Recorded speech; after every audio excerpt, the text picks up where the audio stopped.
Haleluya,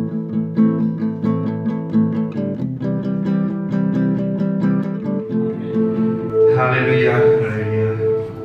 Terpujilah namamu Tuhan Yesus. Bapa yang kami sembah, yang kami tinggikan dalam segala kehidupan kami. Bapa yang baik, biarlah kiranya kuasa Roh Kudus-Mu menaungi kami tempat ini. Urapi kami satu persatu Tuhan. Biar kami lebih mengenal Tuhan lagi. Bapa, kalau pagi hari ini kami sudah memuji dan menyembah Tuhan, ini semua karena kebaikan Tuhan atas hidup kami. Kami boleh memuliakan namamu, kami boleh meninggikan namamu berkat anugerah Tuhan. Biarlah pujian penyembahan kami Tuhan berkenan bagimu, meninggikan nama Yesus Kristus, membukakan tingkap-tingkap langit. Biarlah berkat-berkat surgawi turun atas kami. Terima kasih Tuhan Yesus. Kalau hari ini, pagi ini, kami rindu untuk mendengarkan kebenaran firman-Mu. Biarlah Engkau bersabda bagi kami Tuhan. Berkati tempat ini, penuhi dengan otoritas kerajaan sorga. Biarlah Tuhan kirim pasukan malaikat-Mu memagari, sehingga ibadah kami ini dari awal pertengahan sampai selesai dalam kuasa tangan Tuhan. Segala intimidasi si jahat dalam bentuk apapun tidak berkuasa dalam tempat ini kami tolak di dalam nama Tuhan Yesus. Kami hanya mempersilahkan kuasa Roh Kudus seluas-luasnya untuk menaungi tempat ini dan hati pikiran kami. Terima kasih Tuhan. Hamba-Mu juga Engkau berkati, Engkau urapi.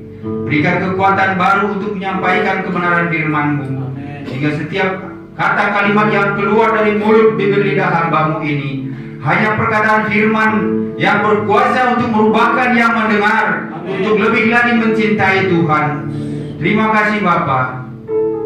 Saatnya kami duduk diam untuk mendengarkan kebenaran firman-Mu.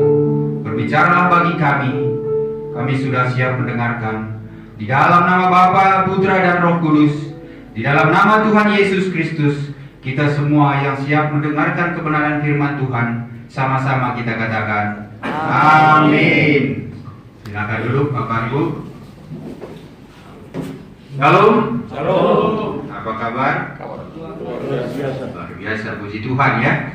Pagi ini masih bisa kita beribadah bersama. Ini semua karena kebaikan dan kemurahan Tuhan. Bukan karena kuat gagah kita, bukan karena kita sehat terus gitu ya. Tapi setiap nafas hidup kita ini adalah anugerah dari Tuhan. Maka setiap saat kita selayaknya untuk bersyukur, mengucap syukur kepada Tuhan. Baik saudaraku yang dikasihi Tuhan, kita buka Alkitab kita baca di Efesus 2 ayat 8 dan 9. Tema kita hari ini keselamatan dalam Kristus. Kita baca di Efesus 2 ayat 8 dan 9. Sudah di sana semua? Amin. Baik, sama-sama kita baca supaya kita sama-sama diberkati oleh firman ini. 1, 2, 3.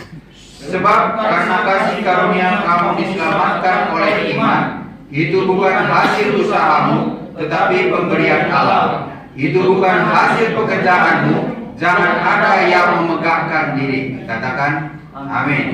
Nah saudaraku yang dikasihi Tuhan, firman Tuhan ini jelas sekali mengatakan bahwa keselamatan itu bukan karena usaha kita, bukan karena kekuatan kita, bukan karena perbuatan-perbuatan baik kita. Zaman sekarang ini saudara, sangat banyak sekali orang tidak lagi memikirkan kekekalan. Karena apa? Karena perkembangan zaman, karena himpitan dan tuntutan zaman ini, sehingga kadang untuk memikirkan kekekalan itu sudah hampir-hampir tidak pernah dipikirkan saudara. Semakin keras dan kompetitifnya kehidupan yang kita alami sekarang, sehingga cenderung kita untuk hanya bertahan saja. Kita berusaha untuk bertahan hidup, kita berusaha untuk hidup lebih nyaman lagi kalau mampu, sehingga itulah pergumulan-pergumulan kita itu sehingga membuat kita kadang lupa memikirkan yang akan pasti terjadi bagi setiap kita, yaitu kematian. Kita lupa. Karena apa? Karena dunia sekeliling kita. Seringkali seluruh pemikiran dan tenaga kita difokuskan kepada pencapaian-pencapaian dunia. Ini umum sekali. Apalagi situasi sekarang yang politik kita lihat sekarang ini. Fokus kita kadang bukan lagi kepada bagaimana hubungan kita dengan Tuhan, tetapi fokus kita adalah bagaimana situasi dan lingkungan. Nah, ini yang berbahaya bagi kita.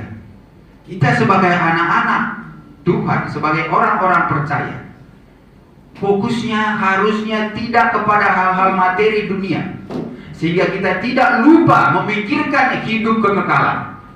Itu yang harus kita utamakan.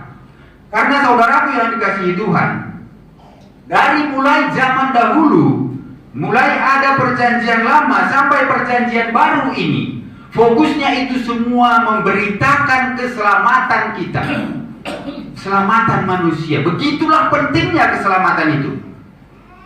Kalaupun kita dari kecil, mulai dari kita mengenal namanya dunia, mulai kita belajar sampai usia kita sekarang ini, kalau kita tidak selamat, maka sia-sialah hidup kita.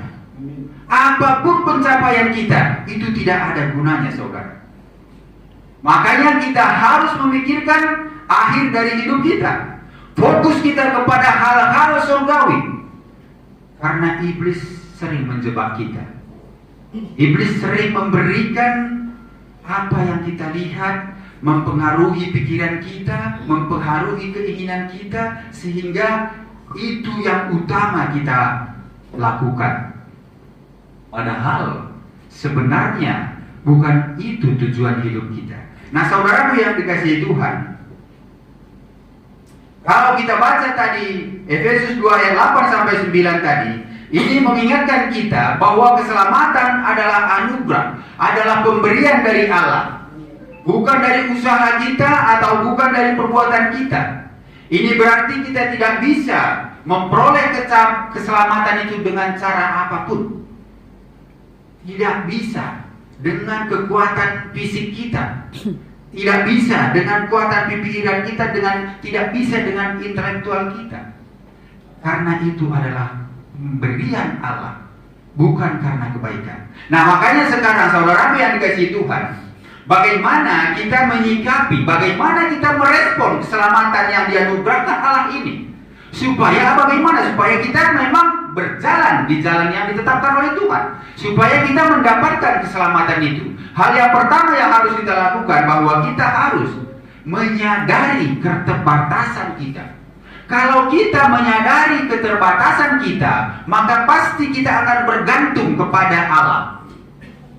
Kalau kita menyadari itu, kadang kita tidak menyadari bahwa kita ini lemah. Apalagi kalau kita mampu secara ekonomi. Apalagi kalau kita mampu secara kehidupan sosial. Apalagi kalau kita punya jabatan. Ini kita pikir kita tidak butuh siapa-siapa.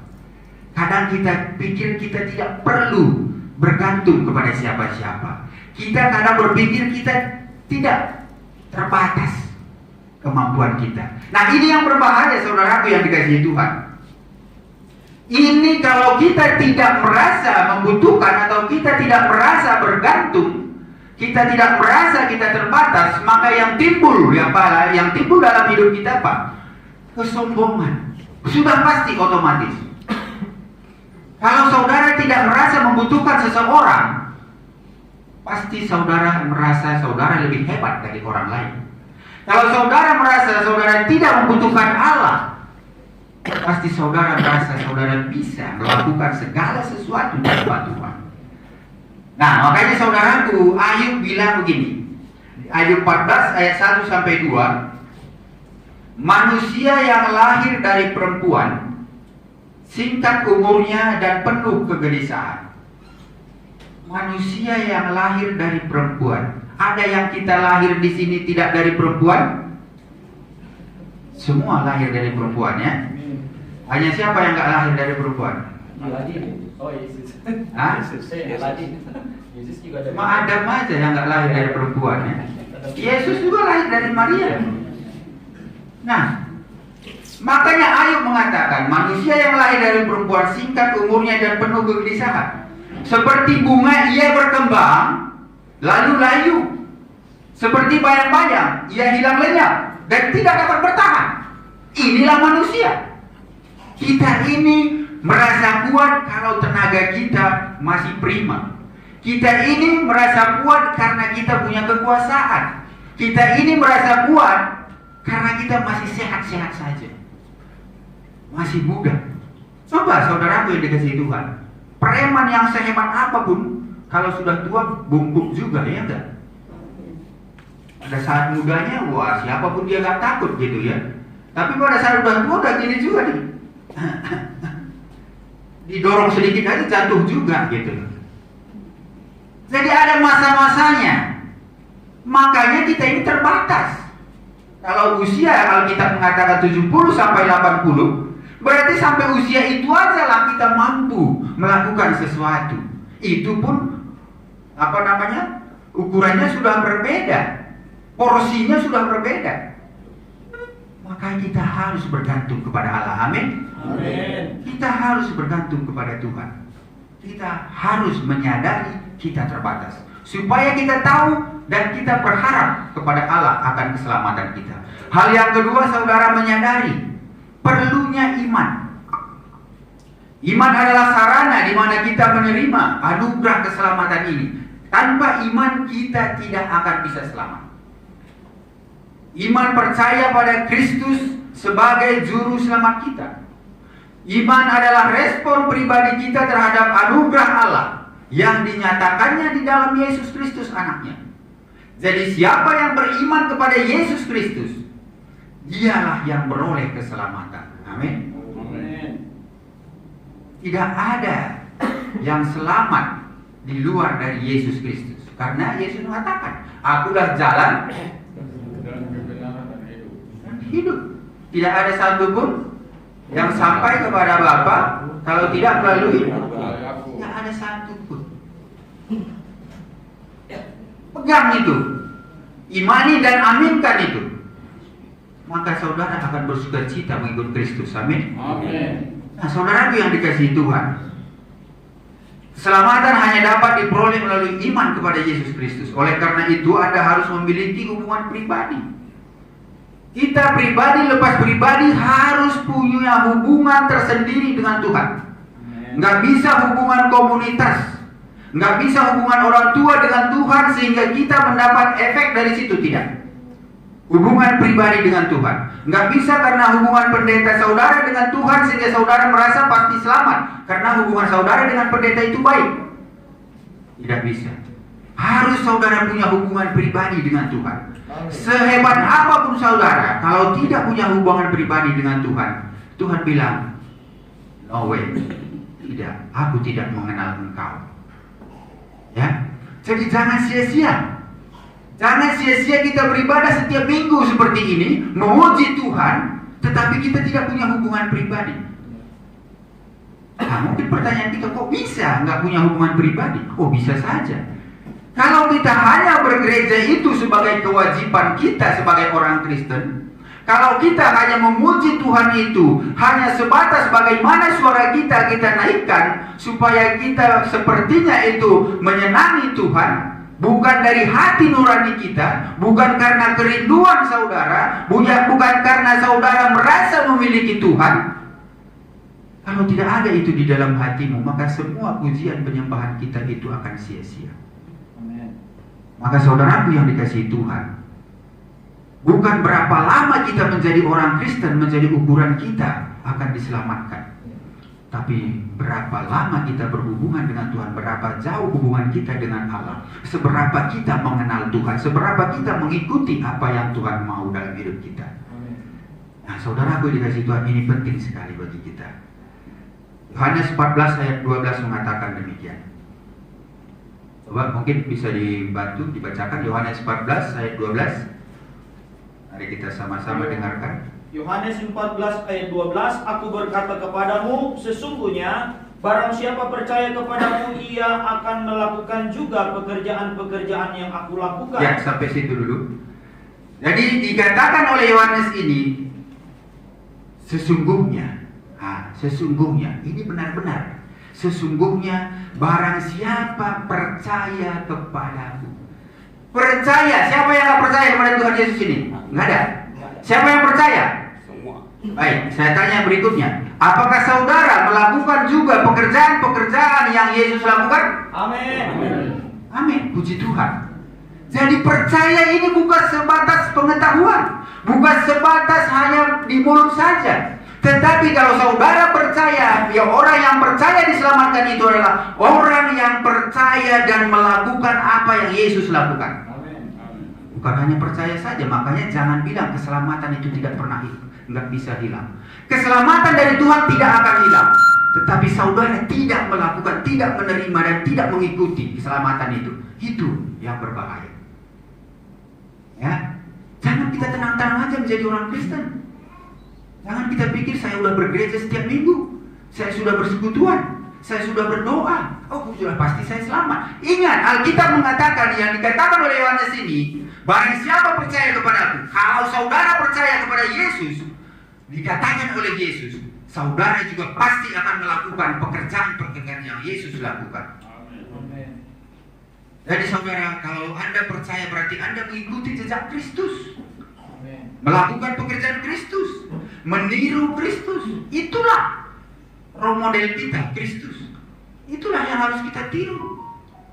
Bagaimana dia hidup, bagaimana dia begitu mengagungkan Bapa, begitu melakukan setiap apa yang Bapa mau. Demikian juga kita harus melakukan setiap yang Yesus mau. Percaya tanpa mengikuti jejak Kristus itu percaya hanya sebatas pengetahuan, dan itu bukan namanya percaya.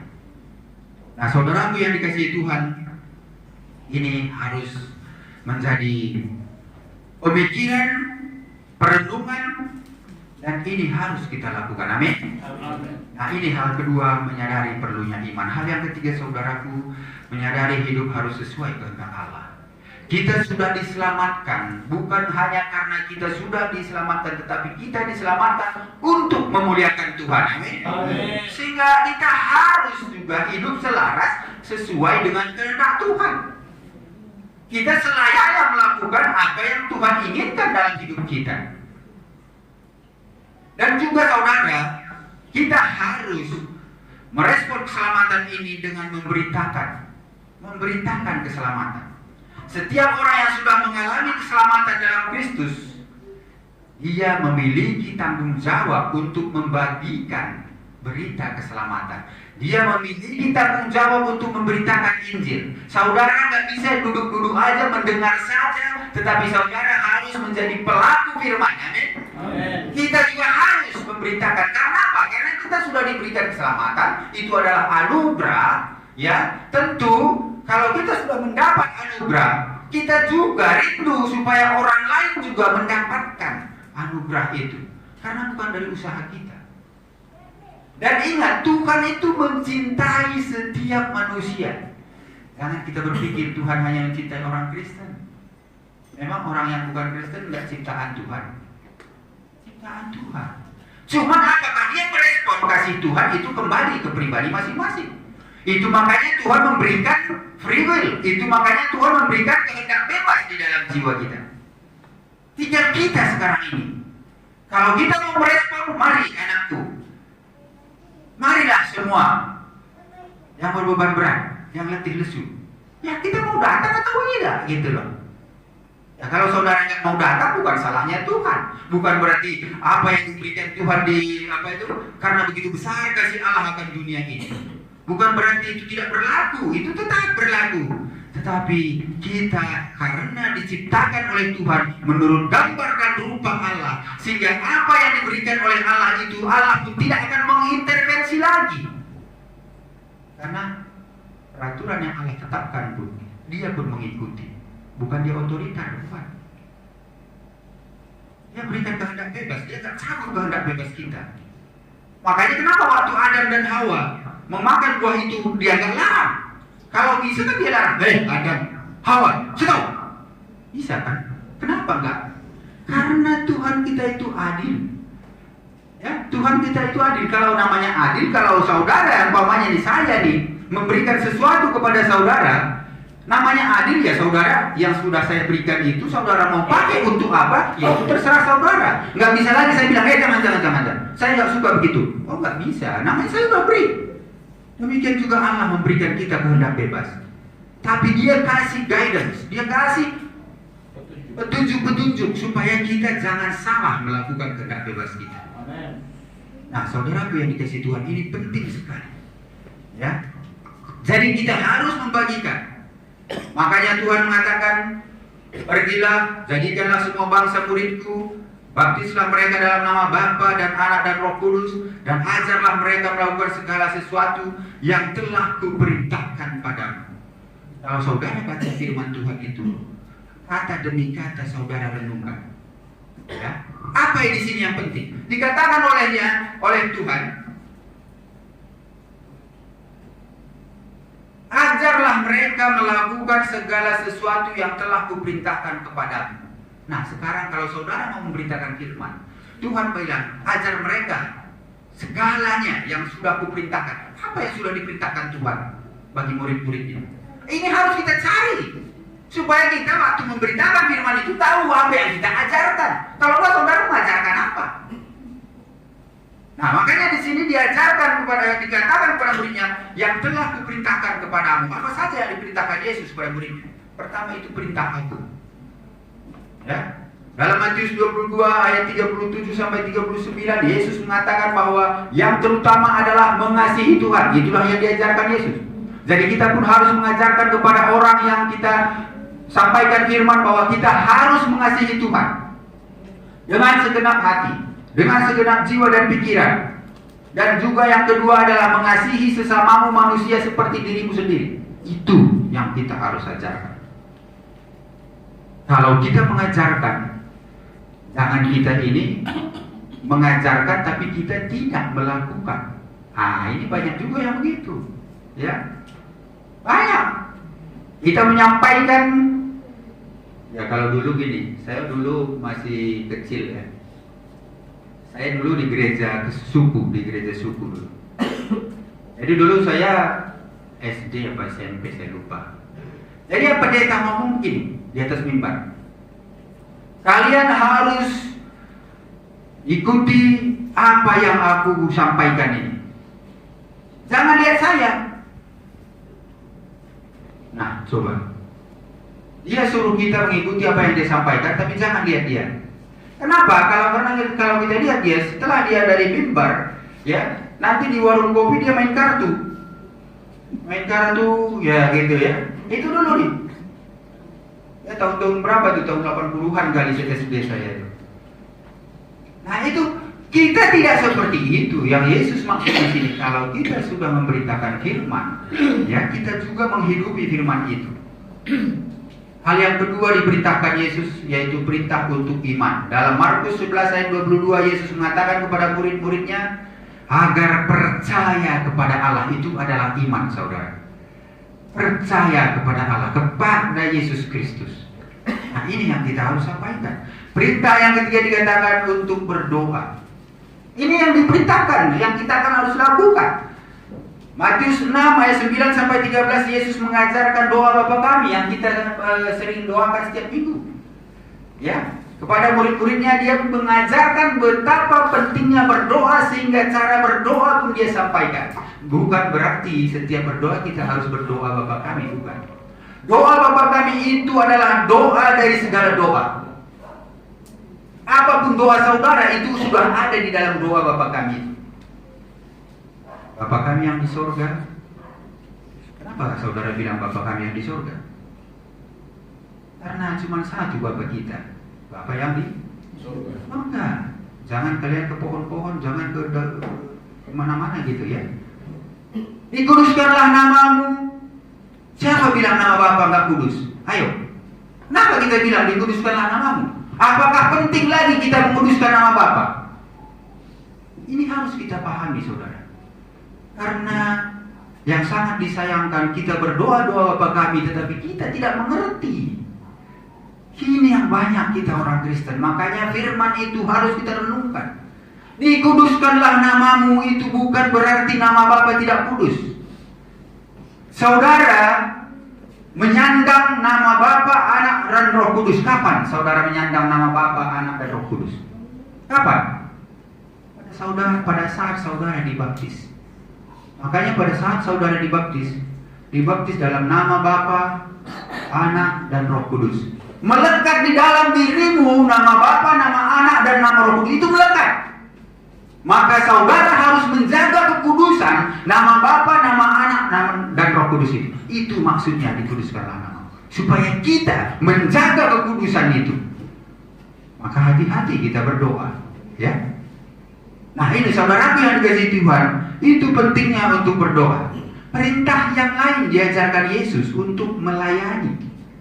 Dalam Markus 10 ayat 43 sampai 45, Yesus mengajarkan bahwa siapa yang ingin menjadi besar di antara mereka harus menjadi pelayan bagi semua. Kenapa yang menjadi terbesar menjadi pelayan? Karena Yesus pun melayani. Kita harus meniru Dia menjadi pelayan, supaya kita sama seperti Dia. Kalau saudara sama seperti Yesus, saudara pasti terbesar dari segalanya. Amin. Nah itu saudaraku yang dikasihi Tuhan. Firman Tuhan ini sangat dalam sekali. Maka kita harus merenungkan kalimat demi kalimat, kata demi kata. Perintah yang satunya lagi untuk memuliakan Tuhan. Yesus mengatakan di Markus 12 ayat 30, kita harus mengasihi Tuhan dengan segenap hati, jiwa, pikiran, dan kekuatan kita. Nah itu perintah-perintahnya. Yang lain lagi, ini perintah supaya kita tahu nanti pada saat kita memberitakan itu, tahu perintah-perintah apa aja. Ini sebagian saja yang saya sampaikan bagi saudara. Masih banyak perintah yang lain. Perintah untuk memuliakan orang tua. Jadi bukan hanya hubungan ke Tuhan, tetapi ke manusia pun Yesus itu mengajarkan untuk kita sampaikan. Markus 7 ayat 10, Yesus mengingatkan murid-muridnya untuk menghormati dan memuliakan orang tua. Perintah yang lain, satu lagi, berbicara dengan kebenaran. Jangan berbohong. Ya. Matius 5 ayat 37 mengatakan, ini saya bacakan firman-Nya. Jika ya, hendaklah kamu katakan ya. Jika tidak, hendaklah kamu katakan tidak. Apa yang lebih daripada itu berasal dari Si jahat. Haleluya, puji Tuhan. Nah, jadi saudaraku yang dikasihi Tuhan, sudah jelas sekali. Percaya itu mengikuti ini. Kalau saudara masih belum mengikuti ini, berarti percaya saudara itu hanya sebatas pikiran saja, pengetahuan saudara tahu, oh iya, tetapi hidup saudara tidak berubah. Nah ini saudaraku harus seperti ini. Jadi saudaraku yang dikasihi Tuhan, pagi hari ini kita diajar bagaimana keselamatan dalam Kristus. Kita harus menyadari keterbatasan kita. Kita harus beriman kepada Yesus Kristus. Hidup kita harus selaras dengan Tuhan. Kita harus percaya. Percaya berarti melakukan perintahnya. Perintah-perintahnya sudah jelas. Ingat, itu mampu kita lakukan karena kita sudah diberikan oleh Tuhan Roh Kudus untuk memberikan kekuatan. Karena kita tahu, seperti yang awal tadi saya bilang, Yesus mengerti apa yang kita alami di dunia ini. Banyak sekali tantangan, banyak sekali hambatan, sehingga Dia memberikan Roh Kudus untuk membantu kita, untuk memberikan kekuatan pada kita, untuk mengingatkan kita, untuk menyadarkan kita.